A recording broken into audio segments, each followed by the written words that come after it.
আমি গৌরী দত্ত। আমার ইউটিউব চ্যানেলে সকলকে স্বাগত।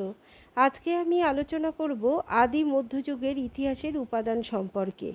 এখানে সাহিত্য, লেখ ও মুদ্রা এই এই তিন বিষয়ে আমি যতটা সম্ভব আমি তোমাদের সামনে তুলে ধরার চেষ্টা করব। শুরু করি আমার আলোচনা। আদি মধ্যযুগের ইতিহাসের উপাদানগুলিকে তিন ভাগে ভাগ করা যায়। এই তিনটি ভাগ হলো সাহিত্য, লেখ ও মুদ্রা। তা প্রথমেই আমি আলোচনা করব যেটা সাহিত্যিক উপাদান। এখানে সাহিত্যিক উপাদানের মধ্যে পড়ে জীবনী গ্রন্থ, ঘটনাপঞ্জি, পৌরাণিক ব্যাখ্যা, বিদেশীদের বিবরণ। এগুলো আমি পরপর আলোচনা করব।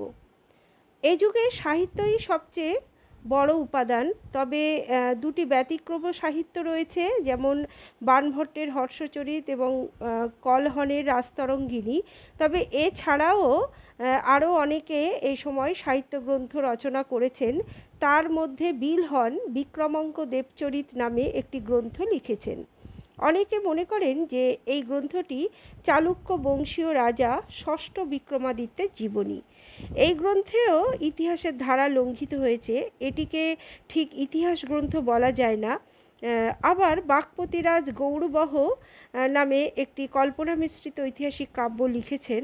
প্রকৃতপক্ষে এই কাব্যে কনৌজরাজ যশবর্মন কীভাবে গৌড় রাজকে বধ করেছেন তা কল্পিত হয়েছে।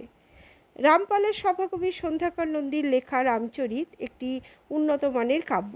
যদিও এই গ্রন্থে রামপালের পরিচয় পাওয়া যায় এবং তার সময়ে মহীপালের পতন ও দিব্যের অভ্যুত্থান সম্পর্কে একমাত্র ঐতিহাসিক উপাদান হলো সন্ধ্যাকর নন্দীর রামচরিত কাব্য। কিন্তু এই কাব্যও দেখা যাচ্ছে যে দ্ব্যর্থবোধকভাবে রচিত।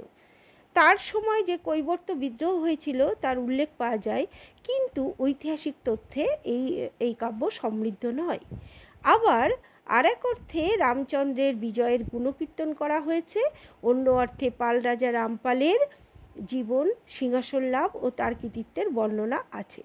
ঐতিহাসিকরা দ্বিতীয় অর্থকেই ঐতিহাসিক উপাদান বলে ব্যবহার করেন। অনেকে মনে করেন যে সন্ধ্যাকর নন্দীর রামচরিত পাল বংশের প্রতি পক্ষপাত দোষে দুষ্ট, কারণ তিনি সভাকবি হিসেবে নির্ভীকভাবে সত্য ভাষণ লিপিবদ্ধ করবেন এমন আশা করা যায় না। এবার এই সময়ে আরও কয়েকটি সাহিত্য গ্রন্থ রচিত হয়েছিল। তার মধ্যে উল্লেখযোগ্য হলো জয়সিংহের লেখা কুমারপাল চরিত, পদ্মগুপ্তের লেখা নবশশাঙ্ক চরিত।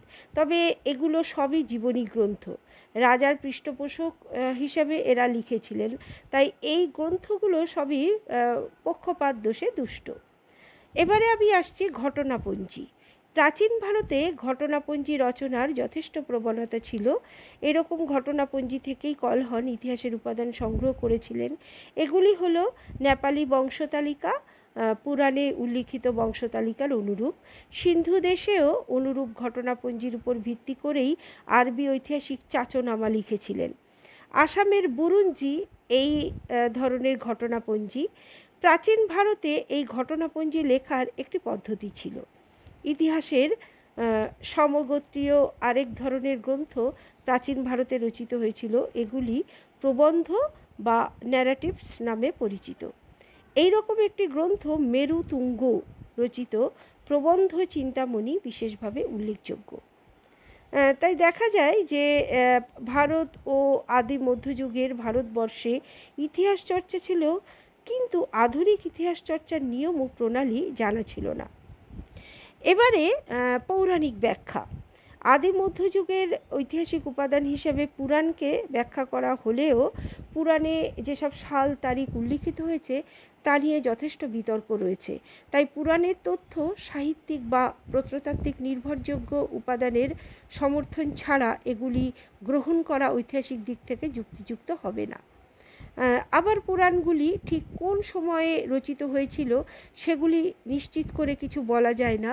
তবে 18টি পুরাণের মধ্যে যেগুলি ইতিহাসের উপাদান হিসেবে গ্রহণ করা হয় সেগুলির মধ্যে উল্লেখযোগ্য বিষ্ণু পুরাণ, বায়ু পুরাণ, মৎস্য পুরাণ, ভবিষ্য পুরাণ। সম্ভবত এগুলি চতুর্থ থেকে ষষ্ঠ শতাব্দীর মধ্যে রচিত হয়েছিল। এদিক থেকে বিচার করলে আদি মধ্যযুগের ইতিহাসে পুরাণ গ্রহণযোগ্য উপাদান নয়।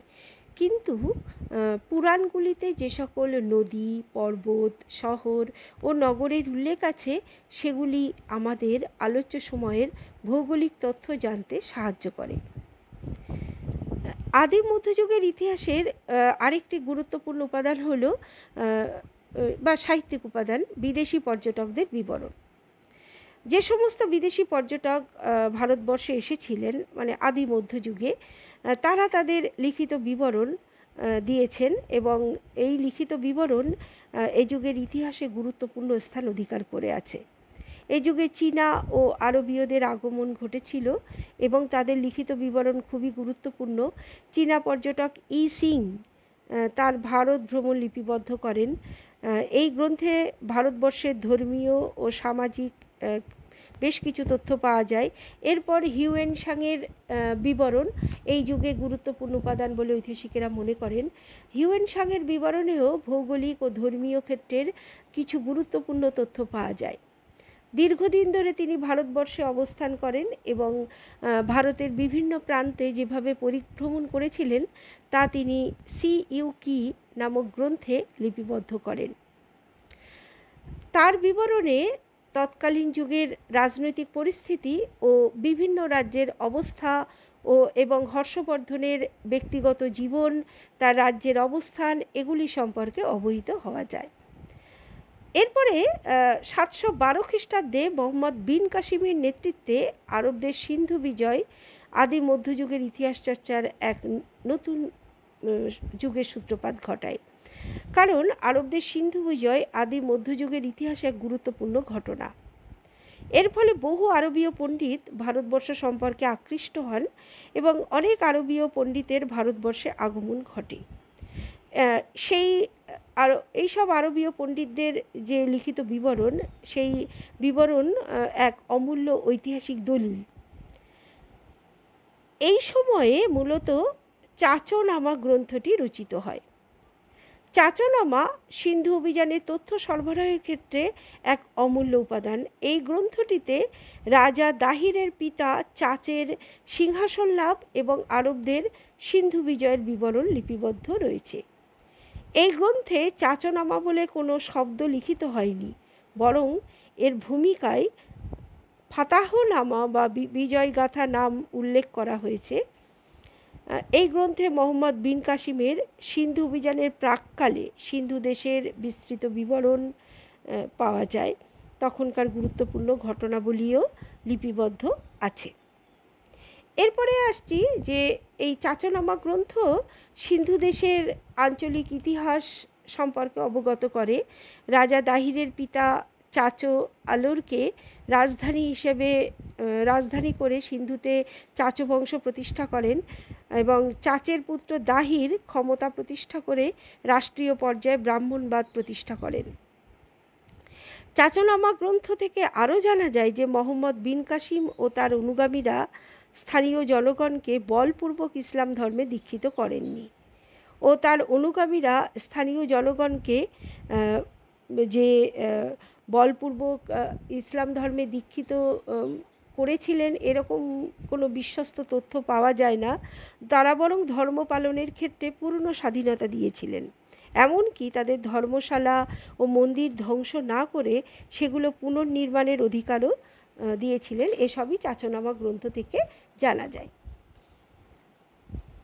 দেবপালের শাসনকালে অষ্টম শতাব্দীর মধ্যভাগে এসেছিলেন আরবীয় পর্যটক সুলেমান ও মহিপালের শাসনকালে আল মাসুদি ভারত ভ্রমণ করেন। তিনি ছিলেন বাগদাদের অধিবাসী।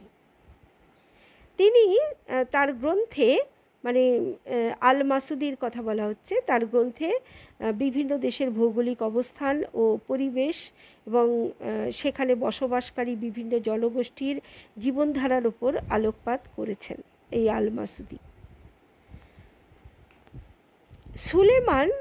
সুলেমানও একজন আরব বণিক। তিনি ব্যবসা বাণিজ্যের সূত্র ধরেই এদেশে এসেছিলেন। পারস্য উপসাগর হয়ে ভারত উপমহাদেশ, পার্শ্ববর্তী দ্বীপাঞ্চল ও চীনে তিনি কয়েকবার ভ্রমণ করেন। এই সুলেমানের হাত ধরে ভারতবর্ষের ইতিহাস সম্পর্কে আমরা অনেকটাই অবহিত হতে পারি। সুলেমান ধর্মপালের রাজ্যের কথা উল্লেখ করেছেন এবং তিনি বালাহারা, জুর্জ ও তক্ষক এই তিনটি রাজ্যের কথা তিনি বলেছেন এবং রুহুমি রাজ্যের কথা বলেছেন। রুহুমি মূলত ধর্মপালের রাজ্য হিসাবেই বর্তমানে ঐতিহাসিকেরা মনে করছেন। সুলেমান বর্ণিত জুর্জ বলতে গুর্জর ও প্রতিহার রাজাদের বোঝানো হয়েছে। আর বালহারা দাক্ষিণাত্যের রাষ্ট্রকূট রাজা বল্লভ রায়কে নির্দেশ করে। সুলেমানের ঘটনা থেকেও আমরা তৎকালীন ভারতবর্ষ সম্পর্কে জানতে পারি। গজনীর সুলতান সাবুক্তগিন ও সুলতান মামুদের রাজত্বকাল থেকে 1020 খ্রিস্টাব্দ পর্যন্ত ধারাবাহিক ইতিহাস মোটামুটি আমরা এই সুলেমানের গ্রন্থ থেকে আমরা অনেকটাই জানতে পারি। এছাড়া আরেকজন আরবীয় পণ্ডিতের নাম আমরা পাই, তার নাম হলো আল-বিরুনি। আল-বিরুনি বিখ্যাত আরব পর্যটক, যিনি সুলতান মামুদের রাজত্বকালে ভারতবর্ষে আসেন এবং ভারত ভ্রমণ, পর্যবেক্ষণ শক্তির অমূল্য ঐতিহাসিক দলিল তার লেখা তারিকি হিন্দ। এই গ্রন্থটি সমকালীন ইতিহাসের এক নিরপেক্ষ দলিল। এখানে উল্লেখ্য যে বহু বিদেশি যুগে যুগে এখানে এসেছেন, তাদের জ্ঞান পাণ্ডিত্যের পরিচয় দিয়েছেন। সেই রকমই একজন পণ্ডিত মানুষ ছিলেন আরব মনীষী আল-বিরুনি। এবং আল-বিরুনি যেভাবে লিখেছেন তহকিক হিন্দ গ্রন্থের মধ্য দিয়ে ভারতবর্ষের সমাজ, রাজনীতি, অর্থনীতি সম্পর্কে তিনি যেভাবে লিখেছেন, আল-বিরুনির আগে অন্য কোনো বিদেশি পণ্ডিত এত সুন্দরভাবে ভারতবর্ষ সম্পর্কে পরিবেশনা করতে পারেননি। তার বিবরণ ভারত ইতিহাসে খুবই গুরুত্বপূর্ণ। এই গ্রন্থে ভারতীয় দর্শন, গণিতশাস্ত্র, ধর্ম, ভূগোল, রসায়ন প্রভৃতির এক মনজ্ঞ বিবরণ আছে। ভারতবর্ষের সব আছে, এদের ইতিহাস নেই, এই বিদেশির চোখেই প্রথম ধরা পড়ে। এমনকি সমসাময়িক হিন্দু ধর্মকে বিচার করেছেন এক নিরপেক্ষ ঐতিহাসিক স্রষ্টা হিসাবে। সুলতান মামুদের ভারত অভিযানের কথাও তার গ্রন্থে পাওয়া যায়, অর্থাৎ এই তহকিক হিন্দ গ্রন্থে সুলতান মামুদের ভারত অভিযানের কথাও পাওয়া যায়। মোটামুটি সাহিত্যিক উপাদান যতটা সম্ভব আমি তুলে ধরলাম। এরপরে আসছি লিপি সম্পর্কে। লিপিকে প্রধানত দুটো ভাগে ভাগ করা হয়, সরকারি ও বেসরকারি। সরকারি লেখকে আবার দুই ভাগে ভাগ করা হয়, যে প্রশস্তিমূলক এবং ভূমিদান বিষয়ক। তা প্রশস্তি হলো রাজাদের সভাকবিদের দ্বারা রচিত। এগুলি মূলত রাজাদের প্রশংসা সূচক কথাই এখানে লেখা, অর্থাৎ রাজাদের সম্পর্কে অতিরঞ্জিত বহু বিষয় বর্ণিত হয়েছে এই প্রশস্তি সূচক রচনাগুলিতে। যেহেতু সভাকবি বেতনভুক কর্মচারী, সেহেতু এই লেখগুলি অনেক সময় পক্ষপাতিত্বের দোষে দুষ্ট। তাই ঐতিহাসিকেরা মনে করেন যে প্রশস্তিমূলক লেখগুলি খুব সাবধানে গ্রহণ করা উচিত, তবে এগুলি হতে রাজার বংশ পরিচয়, রাজ্য জয় ও রাজ্যসীমা, ধর্মীয় ও সাংস্কৃতিক পরিচয় পাওয়া যায়। ভূমিদান সম্পর্কিত যে তথ্য, সেগুলো মোটামুটি এই সরকারি লিপির মধ্যেই পড়ছে। ভূমিদান সম্পর্কে বলা হয় যে যিনি ভূমিদান করছেন তার নাম এবং যিনি দান গ্রহণ করছেন তার নামও পাওয়া যায় ভূমিদান সম্পর্কিত লিপিগুলিতে। জমি বা গ্রামের বিবরণ পাওয়া যায়। কৃষি অর্থনীতির চিত্র তাম্রশাসনগুলিতে প্রতিফলিত হয়েছে। তা এই জন্য এই ভূমিদান সম্পর্কিত যে তাম্রশাসন গুলি, এগুলোর গুরুত্ব যথেষ্ট রয়েছে। অপরদিকে এই তাম্রশাসনগুলিতে রাজাদের রাজত্বকালেরও পরিচয় পাওয়া যায়। আরও বহু লেখ আছে যা থেকে চোল রাজাদের সামুদ্রিক সাম্রাজ্য বিস্তার ও তাদের রাজত্বকালের পরিচয় পাওয়া যায়। প্রকৃতপক্ষে এই যুগের ইতিহাসের উৎকীর্ণ লিপি বা এপিগ্রাফি থেকে সমকালীন রাজবংশের ধারাবাহিকতা ও অর্থনৈতিক অবস্থা জানতে লিপি যথেষ্ট সাহায্য করে। শুধু লিপি নয়, মুদ্রাও যথেষ্ট সাহায্য করে। লিপিগুলির বিশ্লেষণ করে ঐতিহাসিকগণ এই যুগের বহু গুরুত্বপূর্ণ তথ্যের সন্ধান করেছেন। এগুলি এই মোটামুটি কয়েকটি লিপির নাম আমি বলছি, যেমন চালুক্য রাজের আইহোল প্রশস্তি, উমাপতিধর রচিত দেওপাড়া প্রশস্তি, ভোজের গোয়ালিয়র প্রশস্তি। গোয়ালিয়র লেখ থেকে প্রতিহার রাজ দ্বিতীয় নাগভট্টের কীর্তিকাহিনীর কথা জানা যায়।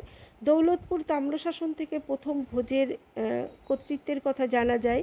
সেন রাজাদের দেওপাড়া প্রশস্তি থেকে সেন রাজা বিজয় সেনের কীর্তিকাহিনী জানা যায়। মালদাহে প্রাপ্ত মহেন্দ্রপালের তাম্রশাসনটি পাল বংশের ইতিহাসের পুনর্নির্মাণে যথেষ্ট সাহায্য করে। আচ্ছা, এরপরে আমি আসছি মুদ্রা থেকে মুদ্রা আদি মধ্যযুগের ইতিহাস রচনার ক্ষেত্রে যথেষ্ট গুরুত্বপূর্ণ। মুদ্রা থেকে রাজার বংশ পরিচয়, ব্যক্তিগত রুচি, সিংহাসনে আরোহণকাল, রাজ্যসীমা, রাজার ধর্ম প্রভৃতি বিশেষ ঘটনাবলী জানা যায়। এখানে আমি কতগুলো মুদ্রার চিত্র তুলে ধরেছি। কিছু ধাতুর মুদ্রা এখানে তুলে ধরা হয়েছে। লিপি যেমন ইতিহাস রচনার ক্ষেত্রে গুরুত্বপূর্ণ, তেমনি মুদ্রাও ইতিহাস রচনার ক্ষেত্রে গুরুত্বপূর্ণ। তবে আদি মধ্যযুগের মুদ্রা অল্প সংখ্যক পাওয়া গেলেও এর গুরুত্ব কোনো মতেই কম নয়, কারণ ঐতিহাসিকেরা মনে করেন এই যুগে মুদ্রার প্রচলন হ্রাস পেয়েছিল এবং অর্থনৈতিক সংকট ঘনীভূত হয়েছিল। বিশেষ করে পাল, প্রতিহার, রাষ্ট্রকূট, চালুক্য এদের যুগে মুদ্রার প্রচলন নেই বললেই চলে। তবে দাক্ষিণাত্যের পরবর্তী চালুক্য, কলচুরি, পাণ্ড্য, পল্লবদের যে মুদ্রা পাওয়া গেছে তা সে যুগের ইতিহাসের এক গুরুত্বপূর্ণ সাক্ষ্য। আজকে আমার আলোচনা এখানেই শেষ হলো। এই স্বল্প পরিসরে আমি যতটা সম্ভব আদি মধ্যযুগের ইতিহাস তুলে ধরার চেষ্টা করেছি। আশা করি তোমাদের ভালো লাগবে।